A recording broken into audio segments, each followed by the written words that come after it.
গোপালগঞ্জ ক্রমেই উত্তপ্ত হয়ে উঠছে। গত কয়েকদিন ধরে জেলার কোথাও না কোথাও শেখ হাসিনার পক্ষে হাজার হাজার আওয়ামী লীগ নেতাকর্মী বিক্ষোভ সমাবেশ করে আসছে। শান্ত গোপালগঞ্জ ক্রমেই অশান্ত হয়ে উঠছে। গোপালগঞ্জে উত্তেজিত জনতা সেনাবাহিনীর গাড়িতে ভাঙচুর ও অগ্নিসংযোগ করেছে। এ ঘটনায় সেনা সদস্য, সংবাদকর্মী ও স্থানীয় 15 জন আহত হয়েছে।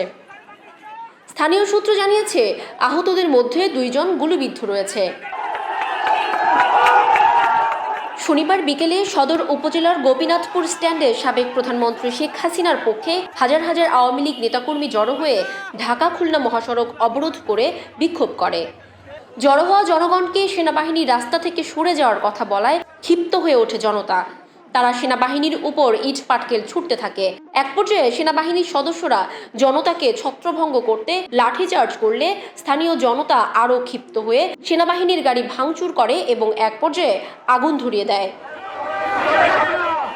গোপালগঞ্জ ক্যাম্পে লেফটেন্যান্ট কর্নেল মাকসুদুর রহমান ঘটনার সত্যতা নিশ্চিত করে বলেছেন, 3 থেকে 4 হাজার জনতা সদর উপজেলার গোপীনাথপুর এলাকায় জড়ো হয়ে রাস্তা অবরোধ করলে তাদেরকে রাস্তা থেকে সরে যেতে বললে জনগণ উত্তেজিত হয়ে ইট পাটকেল ছুটতে থাকে এবং এক পর্যায়ে সেনাবাহিনীর গাড়ি ভাঙচুর করা সহ গাড়িতে আগুন ধরিয়ে দেয়।